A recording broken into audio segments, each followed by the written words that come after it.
I am Steve Mazon, your surprise guest speaker. I know you've seen it in your program all day. You're thinking, TEDx, San Jose, heart of Silicon Valley. Who's the surprise guest speaker? Steve Jobs? Steve Mazon. I apologize. I was hoping for Steve Jobs too. Surprise. Actually, I am a comedian. Thank you for laughing. I am very honored to be here. They actually asked me not to just make you laugh, but to leave you today with some motivation from everything we've heard today. So I'm going to get to some motivation for you all here. Here we go. Seize the day. Winning isn't everything, it's the only thing. Do not wait for your ship to come in, swim out to it. When the going gets tough, the tough get going. You miss 100% of the shots you don't take. If you can dream it, you can do it. Wherever you go, go with all your heart. If man has done his best, what else is there? Success is going from failure to failure without losing your enthusiasm. If first you don't succeed, try again. Genius is 1% inspiration, 99% perspiration. I think I can. There's no substitute for hard work. Willing is not enough. We must live the life you imagine. Do or do not. There is no try. Action is the foundational key to all success. Discouragement and failure are the two of the surest stepping stones to success. The cure is not to dream less, but to dream more, to dream all the time. If you don't know where you're going, you will wind up somewhere else. Just do it.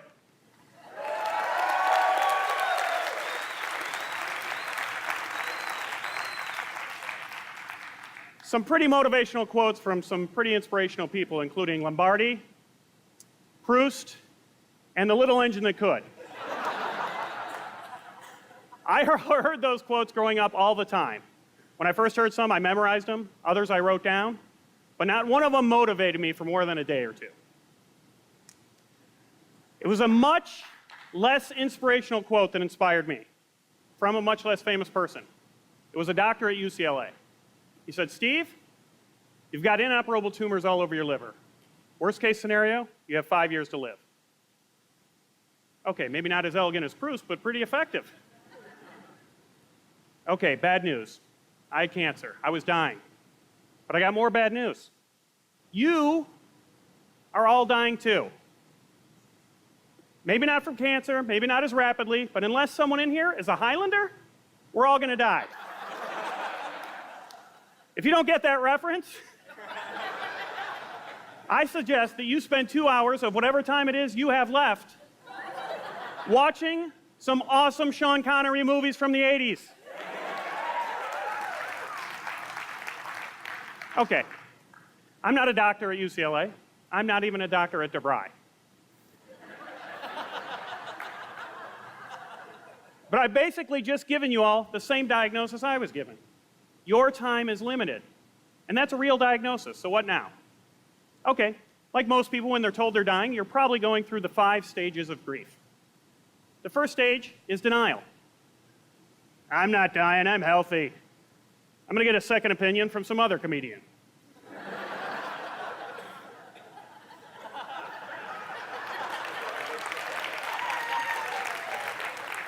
Stage 2 is anger.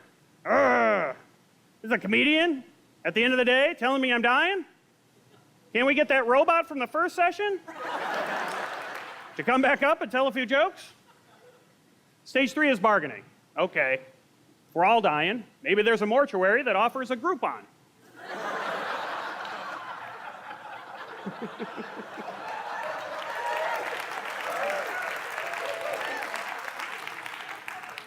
Stage 4 is depression.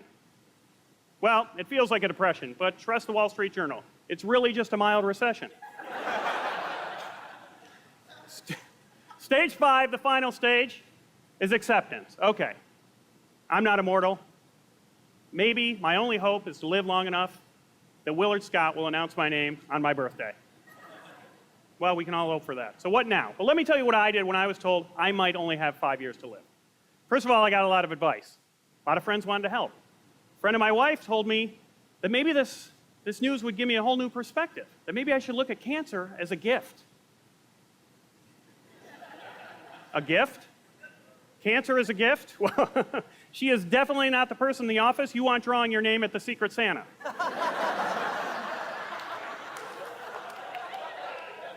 Cancer? What? Judy, was this you? Did you enough? No, you shouldn't have. Really, you shouldn't have. You shouldn't have. I know you wanted to get me something I wouldn't get myself, but this is crazy. Enough with the cancer at Christmas. Someone else told me that I should live every day like it was my last. That seemed like a good idea, so I decided to do that, to move forward living every day like it was my last one. 2 weeks later, I was bankrupt, in jail, 20 pounds heavier, and my family wouldn't talk to me. That was awful advice. But what I kept coming back to when I had time by myself and no one was giving me advice was my dreams. The dreams I had put aside, the ones that I thought I had plenty of time to reach. But now that I realized I had a finite amount of time, I had to ask myself, what did I want to accomplish? I'm not a worst-case scenario guy, but if I really only had 5 years to live, what was it that I wanted to make sure happened? For me, as a comedian, it was a dream I had since I was 12 years old. It was to perform my comedy on The Late Show with David Letterman. So, let me be clear before I move on. I was a comedian already, okay? I was making a living at it. No day job, full-time comedian, making a good living in comedy clubs, colleges, corporate events around the world. That was a pretty big feat in itself. But 6 years into my comedy career, I kind of stopped chasing the Letterman dream. I was waiting for it to come to me. I was waiting for someday, not chasing it anymore. And that's a very important lesson for all of us mortals here today. Someday isn't on the calendar. Friday, Saturday, Sunday, it's on there about 4 times a month. No someday. But when it comes to our dreams, it's probably the busiest day of the week is someday, right? So learning that lesson, I just decided that I was going to refocus my attention back on that dream. I was going to pull out all the stops, and I gave myself a goal of getting on Letterman within 1 year. I was going to make someday happen. I started yelling my dream to anyone who would listen. Started calling in every favor I was owed. I found out everyone who worked on the show and begged them to help me get an audition. I even started asking people at comedy clubs after they'd seen me to email the show and beg Dave to book me. And guess what? I didn't make it. My ironically named deadline came and went. But I was so renewed about my dream and my newfound passion for it, I decided to give myself an extension. 1 more year to get on Letterman. Didn't happen. And then another. Nope. Sounds like bad news, right? Well, it was. I would have loved to get on the show in that first year, but something great happened over those years. Those 3 years weren't spent dying. They were spent living.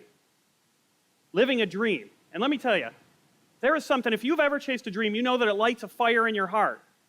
That whether you reach it or not, it warms everyone around you and everything around you. So I decided, you know what? I'm going to keep going. Because that dream is so important. You can't wait for someday to happen. You need to make things go out. Wouldn't the world be a better place if we're all inspired? If the world wasn't full of uninspired people? I know I felt better when I was inspired. But why do people stop chasing their dreams? I don't think people choose to be uninspired. Jeannie, one of the people helping me with my TEDx experience, actually asked me that. She said, Steve, why do you think people stop chasing their dreams? Everyone wants to achieve them. Why do people leave them behind? That was a tough question to answer. I wanted to give her an honest answer, not some cliche response or a motivational line. So I thought about it for a long time. I knew that cancer had motivated me to pick my dream up again, but why did I stop chasing it in the first place? Why does anyone stop? Well, when the answer came to me, it was hard to swallow, let alone spit out and say aloud, but I told her. We're all taught that life is tough. Life's a bitch. Life is hard.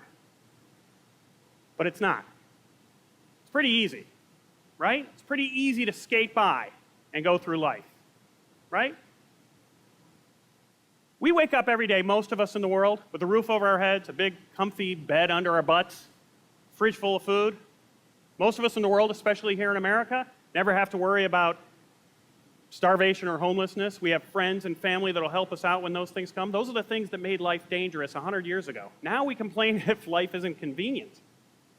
This isn't a statement on modern society. This is a statement about motivation. Life is easy. It's easy to skate by. It doesn't even sound that bad. It's called skating. Skating is fun.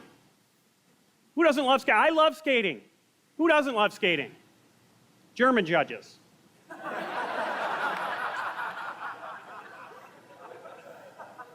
That's who doesn't love skating, but you know what?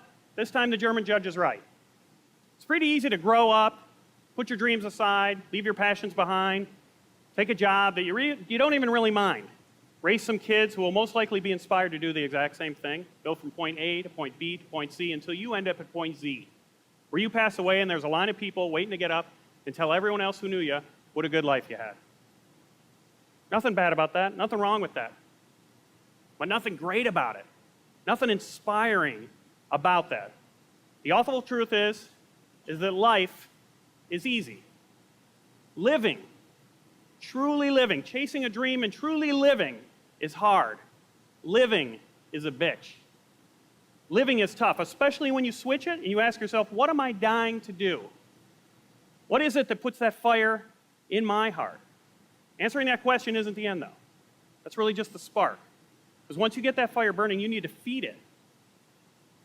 You need to keep reminding yourself of putting new coals in there and reminding yourself every day about that goal. Because we've all taken up a hobby or a goal or a workout that we stop for just a couple days and then we never pick it up again.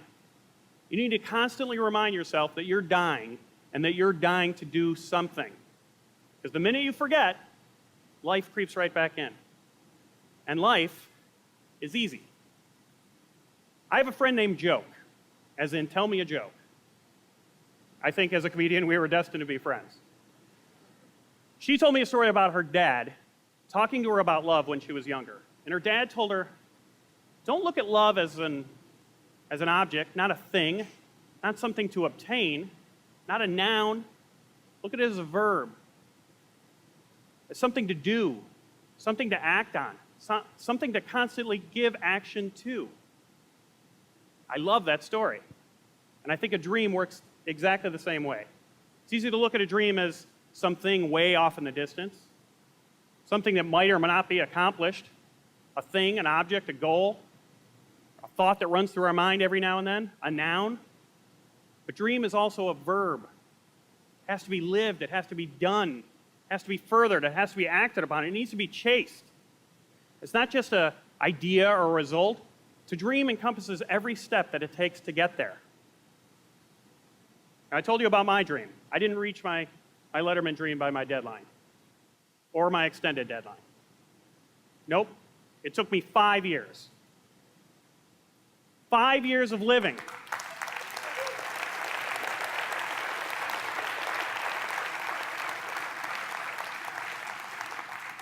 Five years of living for that dream. And I was very lucky. My tumors during that time, they didn't grow. I stayed healthy. But I had that wake-up call, and I'm giving you all the same wake-up call. We're all dying. But if you're not chasing your dream, you're already dead. One more thing. 2 weeks ago, right here in San Jose at the Cinequest Film Festival, we premiered a movie about my journey. It was called Dying to Do Letterman. It ended up winning the Audience Award and the Jury Award for Best Documentary at the festival.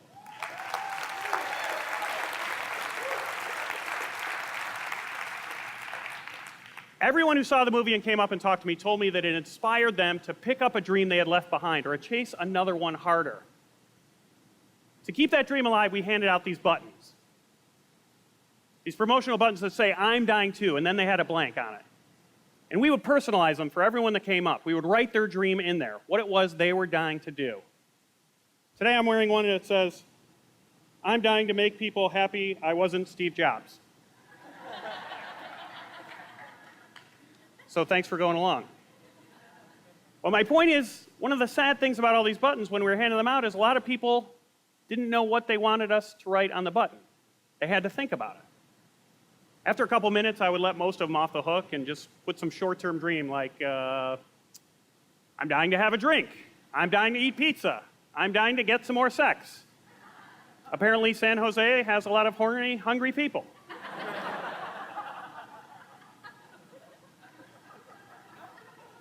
But I told those people they had to go home and figure out what it was they were really dying to do. So I'm going to give you all a challenge here. Figure out the answer to that question. What are you dying to do? Don't skate forward any further in your life without answering that question. If you know the answer, fantastic. See me outside. I'll put it on a pin for you. But if you don't know the answer, don't go to sleep tonight without answering that question. Don't wait till someday to answer that question. There's nothing more important in your life than figuring that out. Because when you do figure it out, then when you go to sleep, you'll sleep like a kid again. Because then you'll be going to sleep not to dream, but with a dream. And waking up with one. Thank you, and sweet dreams. Thank you. Thank you. Thank you. Thank you.